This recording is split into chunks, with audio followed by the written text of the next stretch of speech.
Well, gang, welcome to the end of Kingdom Hearts Dream Drop Distance. This is the final dive.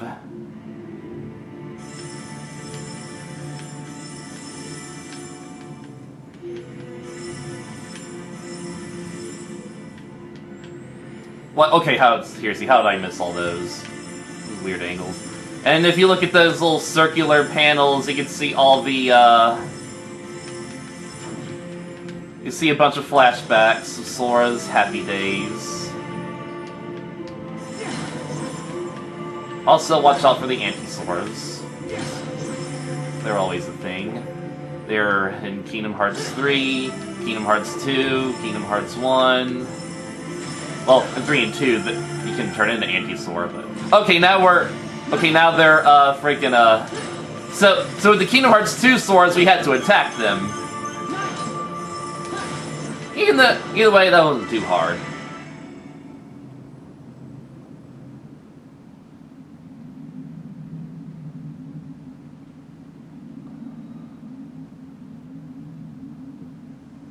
Kinda reminds me of Kingdom Hearts 3 when you're in the spirit world and you had to get all those Soras.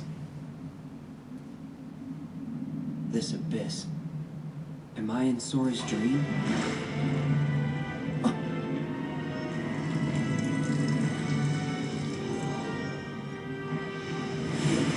This boss was a hidden boss in Kingdom Hearts Birth by Sleep. Well, the final mix. And you know those final mix bosses are always foreshadowing the next game. Well, yeah, this is the Armored Ventus. And remember fighting the Armored Terra in Kingdom Hearts 2. This is basically Ventus's lingering will.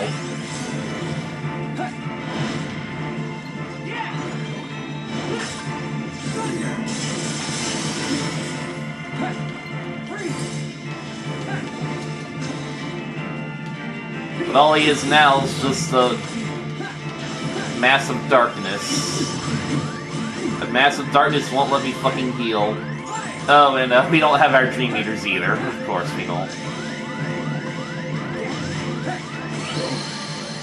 No, of course we don't have our Dream Eaters. And you know if we exit the damn battle, we gotta fight young Xehanort again. Yeah. It's just, that whole thing was just a bunch of cutscenes in between the freaking,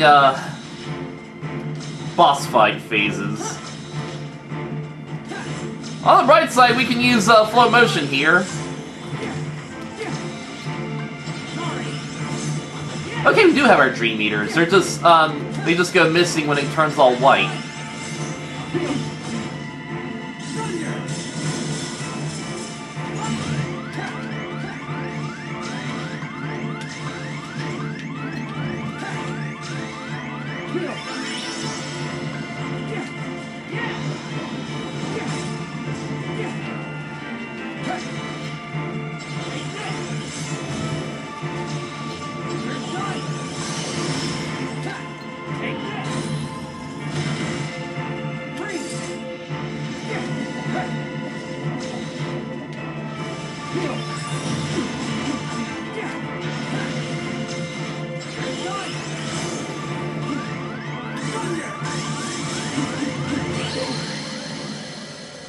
It would be a pain if I had to level up just to kill this guy, and then fight young Xehanort again.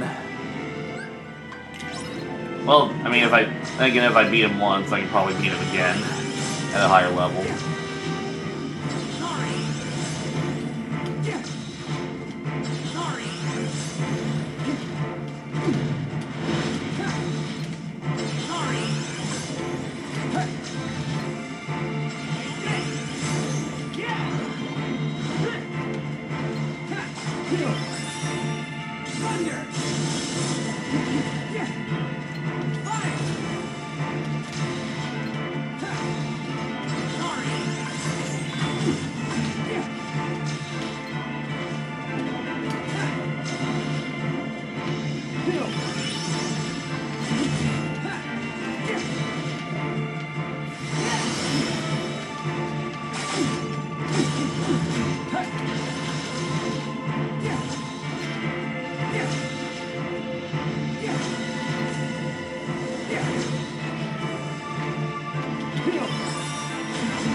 Honestly, if I keep doing this, it really helps to avoid a lot of his attacks.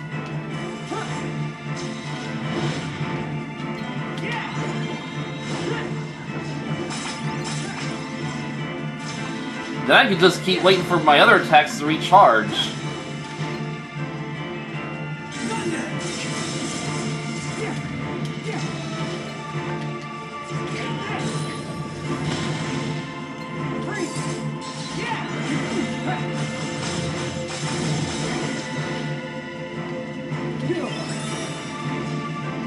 Yet now we're obviously going to do something because he's out of health.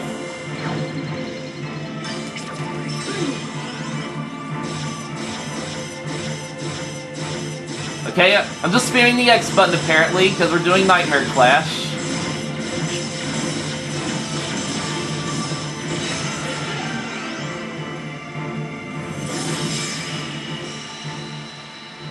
Okay.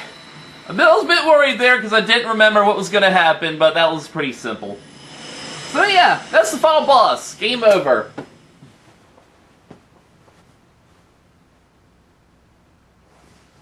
I mean, not as in-depth as other Kingdom Hearts final bosses, but it is technically a prequel. You can hardly consider these sequels and prequels anymore. Sora! But if they're retread type games like 358 Days or Chain of Memories, you can just call those side games pretty much. You know, they are important to the story.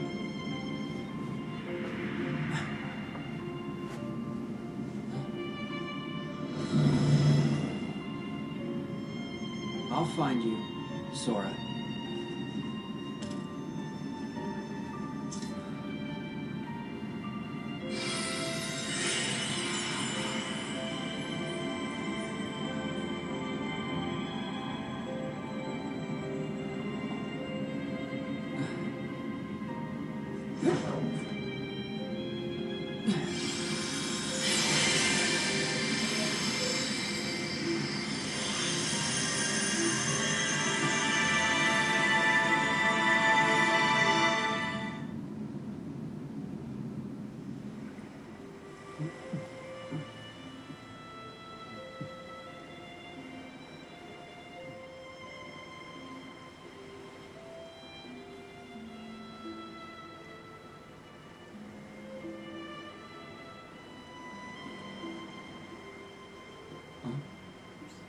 Roxas?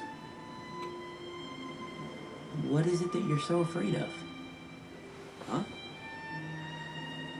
And just like in Kingdom Hearts 1, we gotta do a little question game.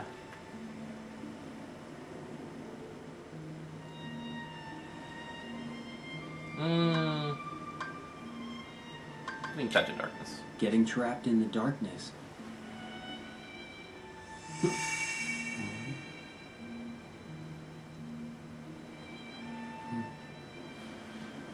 Really, these are a lot of opinion-based questions, so I gotta answer them as honestly as possible. No. Wait. What is the one thing you care about more than anything else?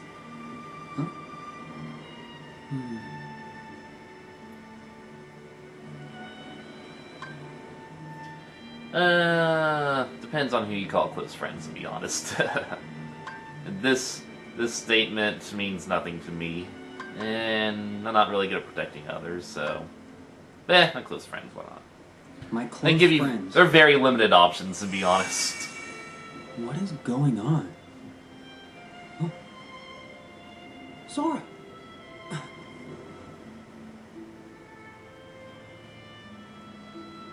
Yeah, we have to have that scene in every other game, don't we? Huh?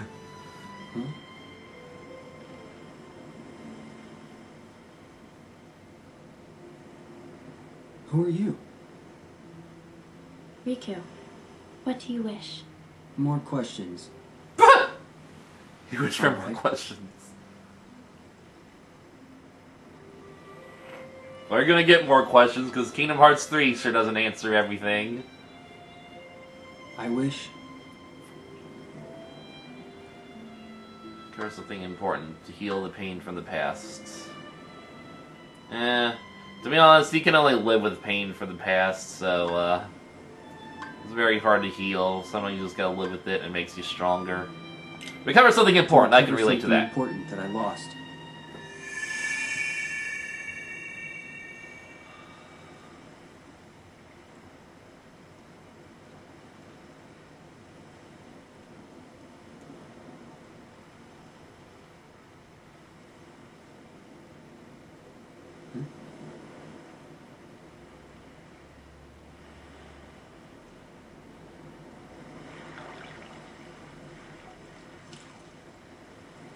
What's this? You were not the visitor I expected. Diz! I mean, Ansem the Wise.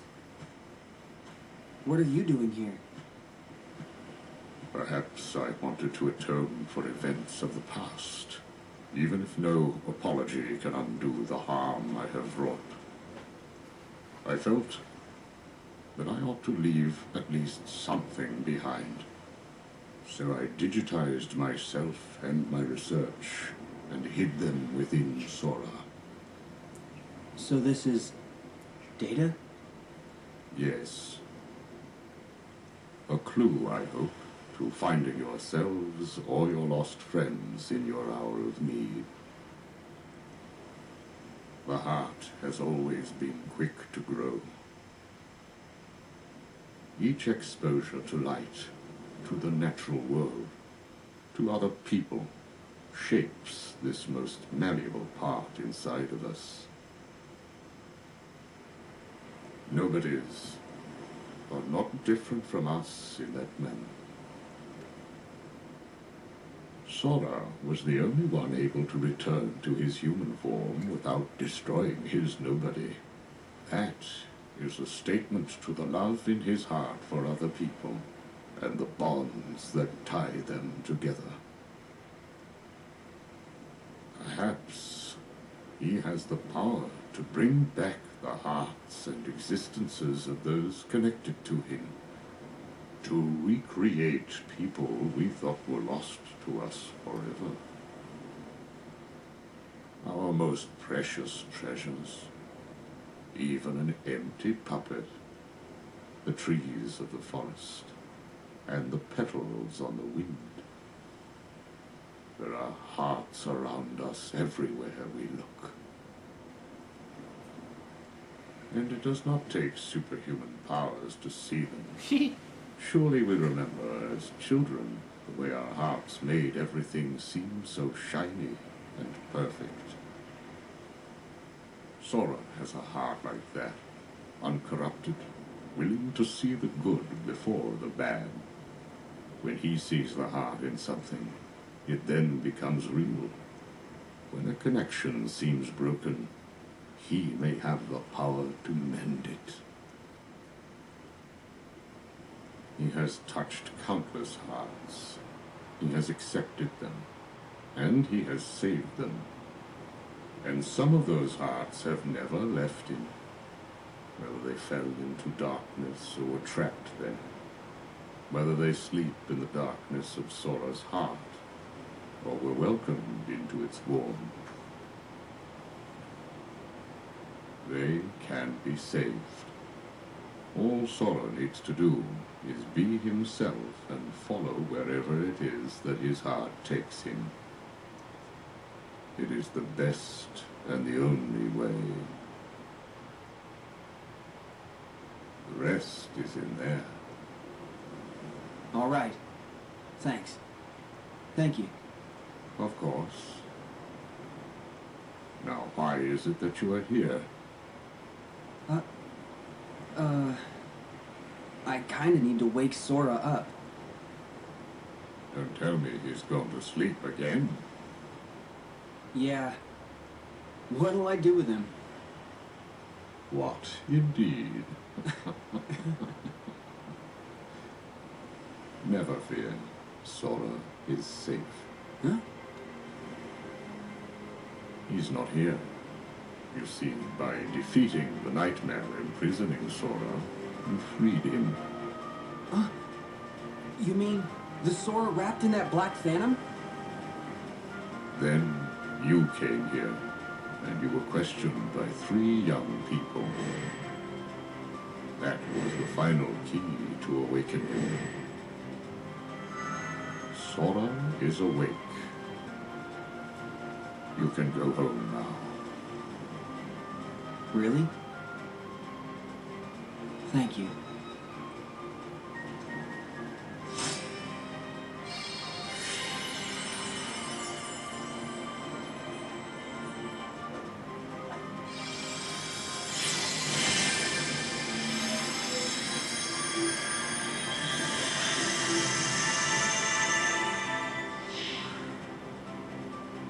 Young man, I do not believe you ever told me your name.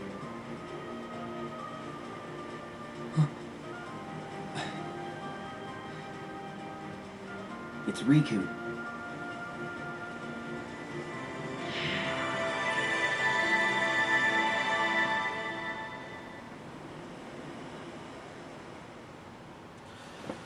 Ansem the Wise sure gets around, doesn't he? I gotta admit.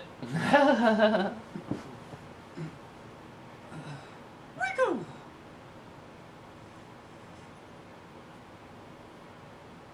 Sora! Huh? Hey, Donald!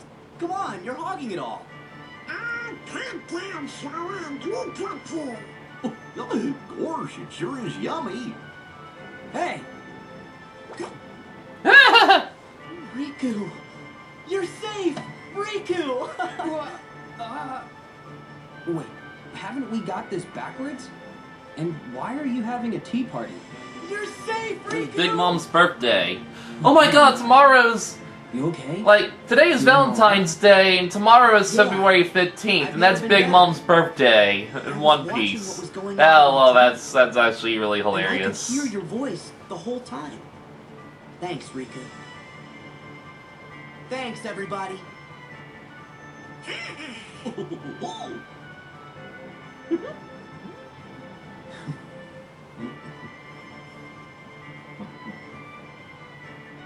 Oh yeah! Did we pass the test? You performed truly admirably, both of you.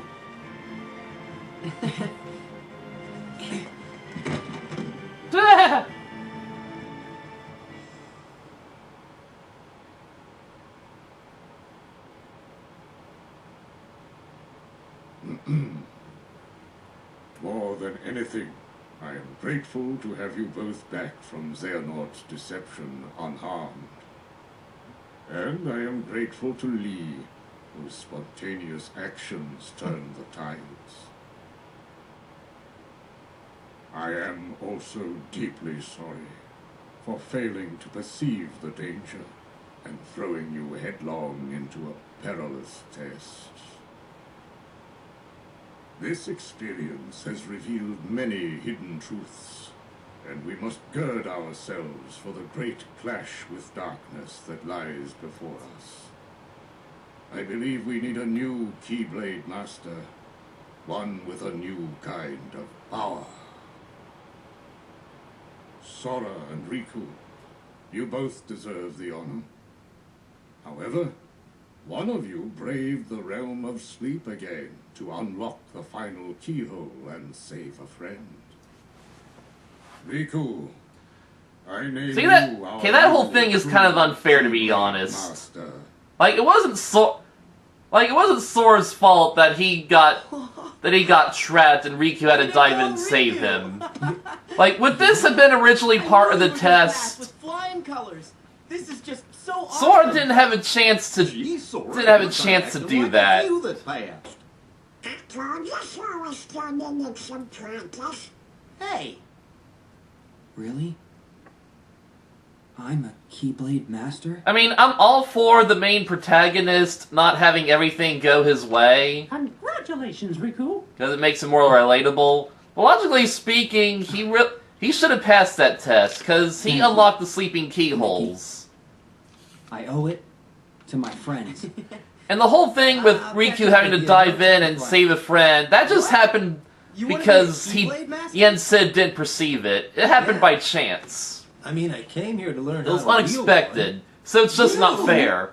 Hey, Thanks for the vote of confidence. You know I was gonna come swooping in. Also, that bookshelf is a lot bigger than I thought it was. But Look at that giant-ass book behind him, holy shit. Must be in the snap of the wrist or something. Oh yeah, Lee is also a Keyblade Wheeler. Even Yen-Sid is surprised! Look at Yen-Sid! That was hilarious! Oh boy. Do you have to go? Well, I did doze off. I just have some stuff to take care of. Are you gonna be okay? Yeah, I won't be long. Be careful. Very careful. No. I gotta turn. Right. See you soon. So we're playing Kingdom Hearts 2's theme song.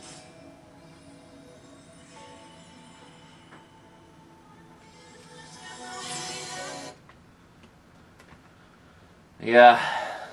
I'm not gonna take a chance, sorry, fellas.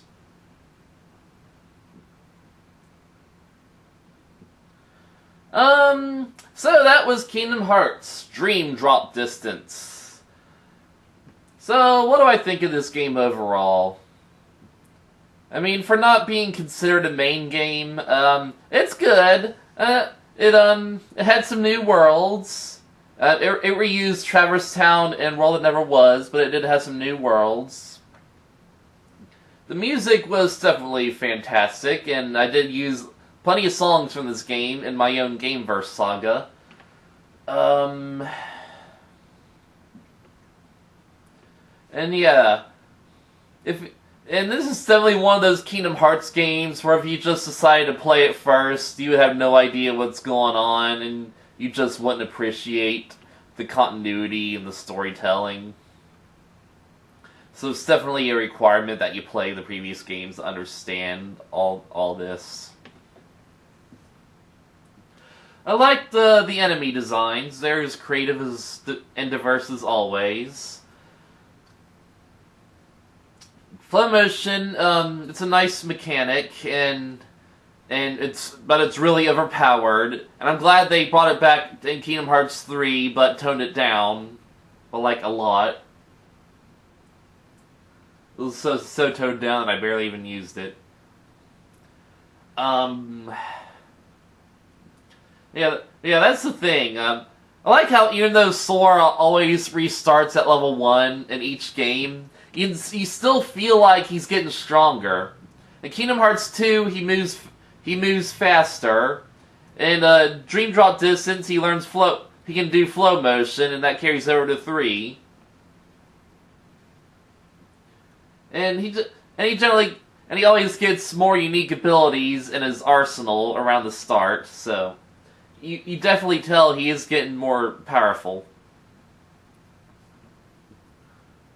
That's what I didn't like. I would have liked to have more Disney villain battles. I would have liked to fight Frollo and Clue. Well, we got to fight Rinsler at least. And we got to fight Pete and Chernabog, so that was pretty cool.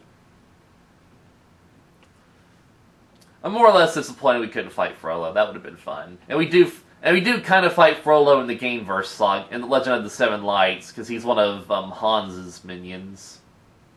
He's in a run car. Just making sure.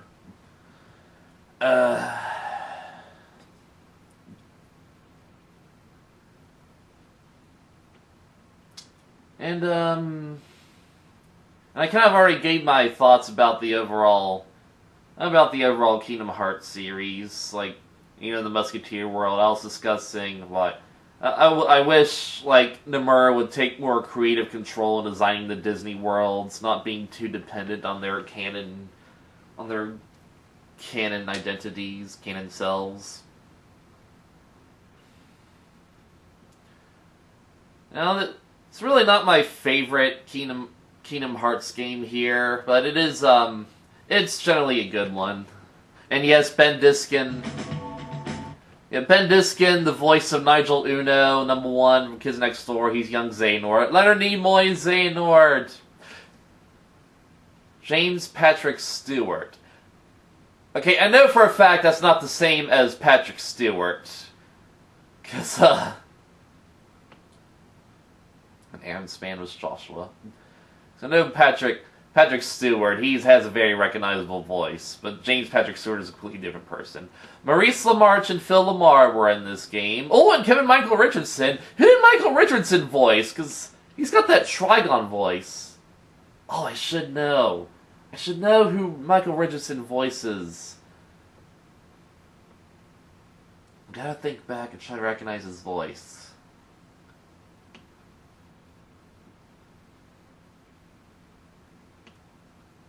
Who does Michael Richardson voice?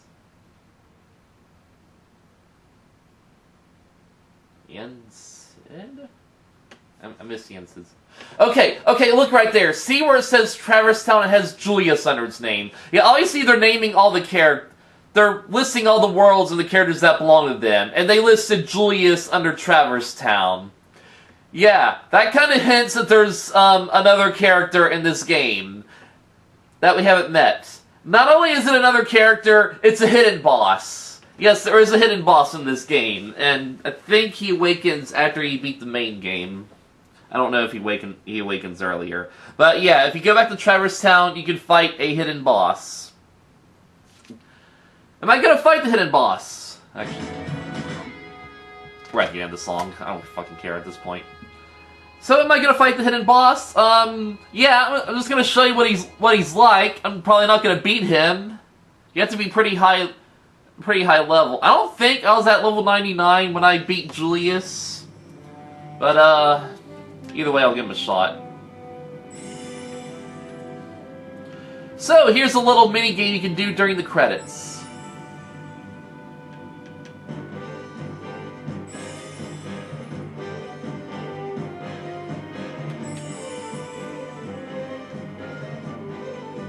Let's see in the mirror.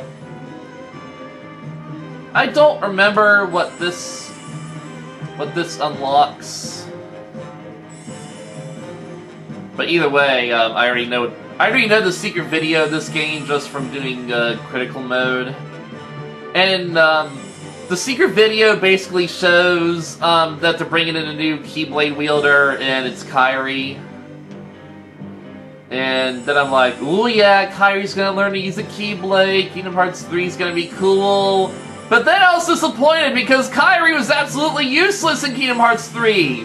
She had one brief fight, and then she gets kidnapped because she's the anime female protagonist. And I mean like those old school anime that had useless female characters.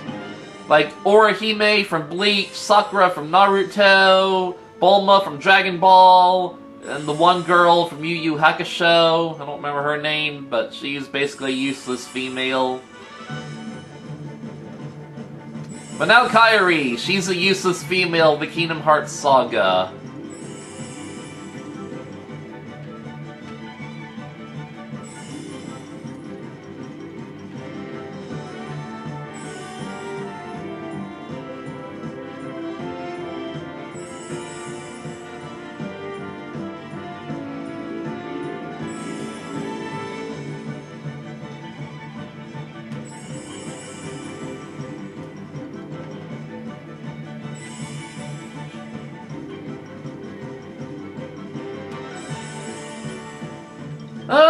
So yeah, not really a Kingdom Hearts game that I revisit often, but it's still a pretty fun game.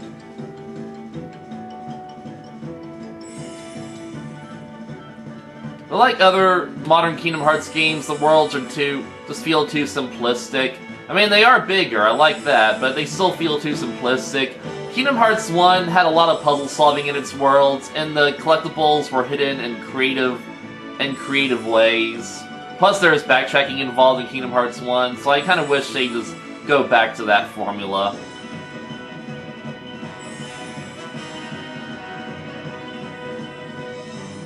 Of course they had to do it in a way where Sora can still be as powerful as he is now. Oh, I guess I got all of them. Secret message unlocked. And with Sora as powerful as he is in current games, then obviously traversing and puzzle solving isn't going to be as difficult or as unique.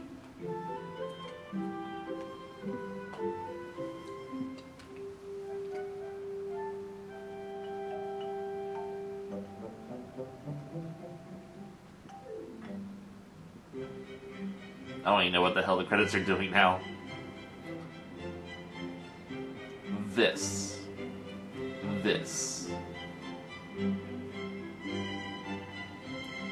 Keep forgetting Ursula was in this game. It's just a random tutorial boss.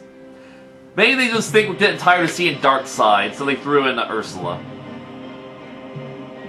Yeah, I really need to check out The World Ends With You. It looks like a good game, and the characters look really cool, and I like their personalities.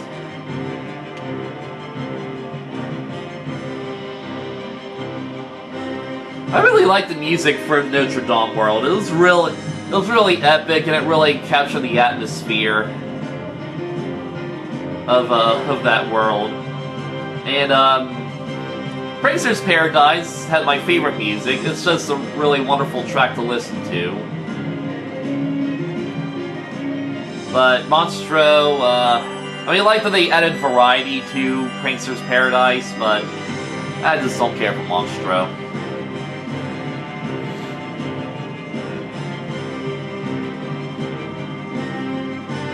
And, Musketeer also had good music, I didn't really care for that world in general. And of course, I do like Symphonia's music. They did some creative things with the music, especially including classical tracks that aren't, like, non-original classical tracks.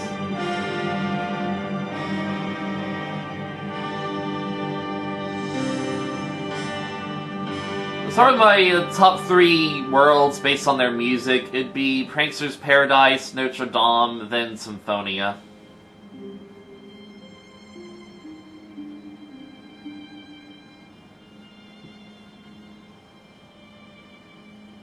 Hey, Blue Fairy, why don't you make him bigger? Like, these are a bunch of letters, I just realized. I think I should be spelling out with these letters, but it does not. I just kind of forgot after reading this.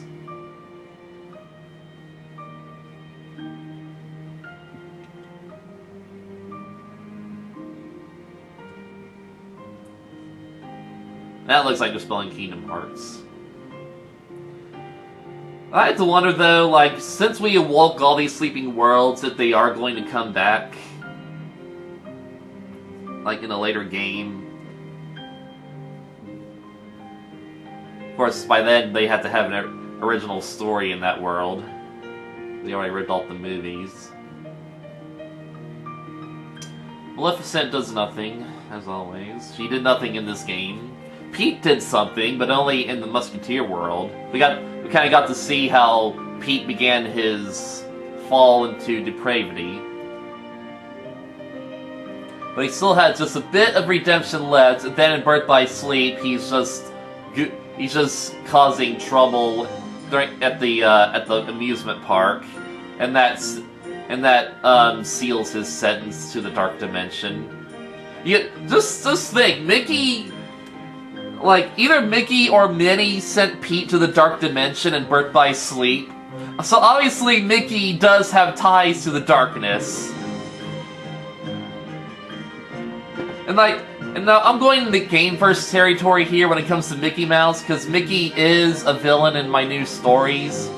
And the idea with Mickey is, he's too absorbed with light that he disallows any darkness, even if it's like a just darkness. And when I say just darkness, I mean people who display negative qualities. That's also kind of like Steven Universe, a little prick.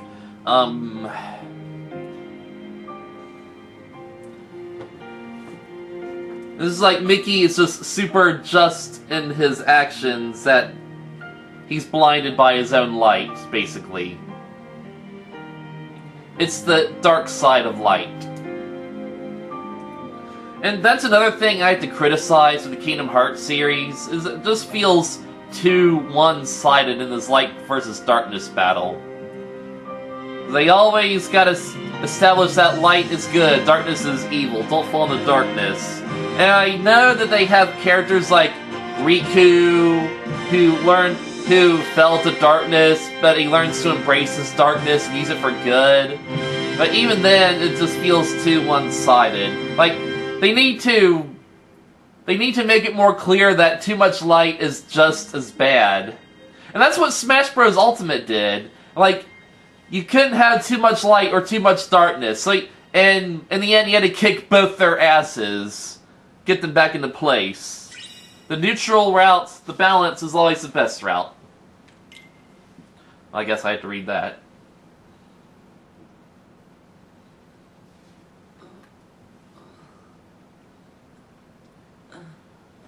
And because Kingdom Hearts is so I was hoping this world was still here. It's so one-sided in its light versus darkness, it makes the characterizations pretty one-sided too.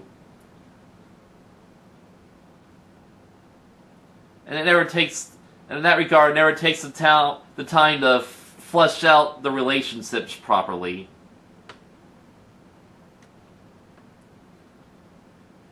It's one of those cheesy friendship type stories. Even though Sora, Dawn, and Goofy do get into their regular conflicts. Well, that was mostly in Kingdom Hearts 1 and Chain of Memories. But even then, they're a bit too one way in how friendship works. And, like when you translate it to the real world. I didn't create the panda, didn't create the cat thing, I didn't create the rhino or the fish or the dinosaurs or the lions.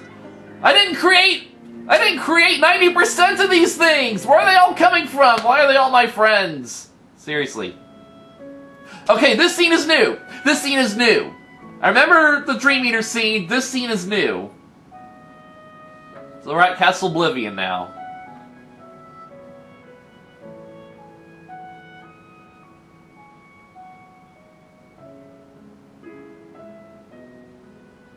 Okay, so they're showing Ventus and Castle Oblivion.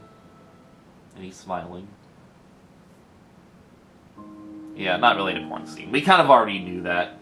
Oh my god! Seriously! My most used flow motion was the wall kick, and I used it 999 times. Oh my god! Is that like the max you could use anything? My most used command was Balloon Raw. I thought it would be Cure, but yeah, Balloon Raw is really useful.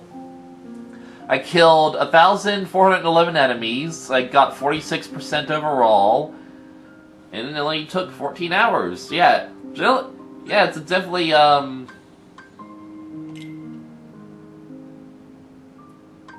it's a pretty short game, too. And Sora is one level lower than Riku.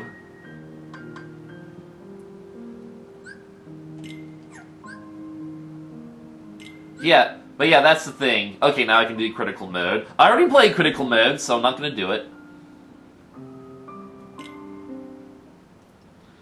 But yeah, that's the thing. I was doing sort of the whole race thing between Sora and Riku, but it didn't really matter because Riku was going to pass either way. Of course, the reason he does pass is just kind of dumb, to be honest, but whatever.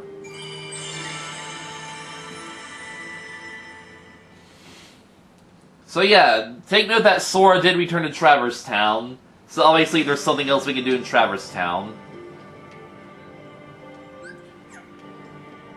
For some reason we still have our drop meter, but it really doesn't matter.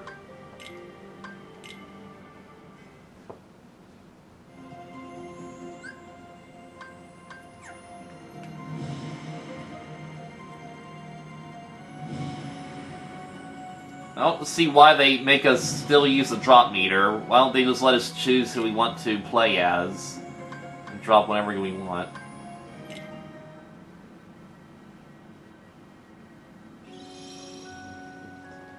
Let's do that glossary thing.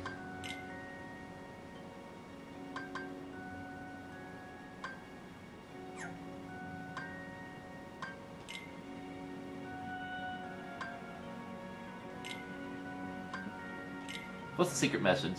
The past will be reawakened as a new number in never before seen detail. Prepare yourself for the awakening of the next number.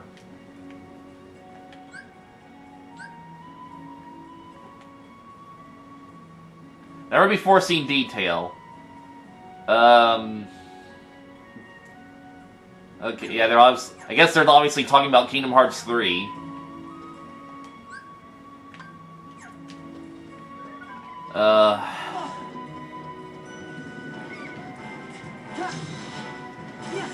Not gonna bother to fight all these guys. So... Bless me. So where is the hidden boss? I'm pretty sure it's around this area, so we're just gonna just float around all floaty-like until we find him. Might be in the 5th district? No. Maybe we gotta go back to the 4th district.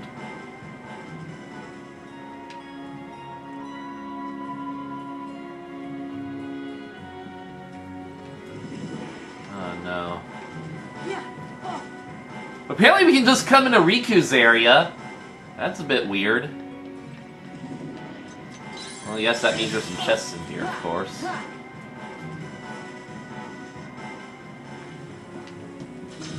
Maybe we gotta... I know the area where you fight the boss is kind of like an open-ish area. Like, it's part of the town, but there's like a really open spot that gives you room to fight him, and I think that might be through here. Yeah, like the Fountain Plaza, that sounds accurate. Yep, here we are.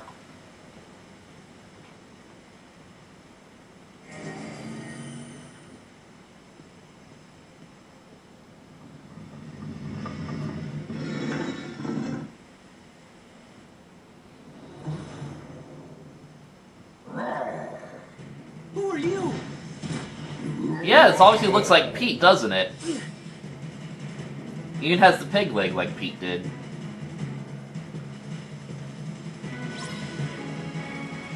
And we're playing the Encounter, my favorite boss theme. So this is the super difficult boss of this game. And look at that! Look at that damage! And yeah, obviously this is another Disney villain fight. And I don't remember where Julius comes from, what year. Maybe he's a House of Mouse skit. Now I gotta wait for my junk to recharge.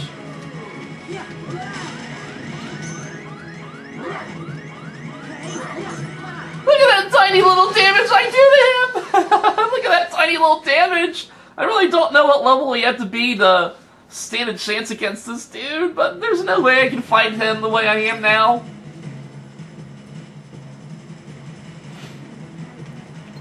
Either way, this is a pretty random choice for a hidden boss. But hey, it's pretty cool. It at least reminds you that Julius was a thing.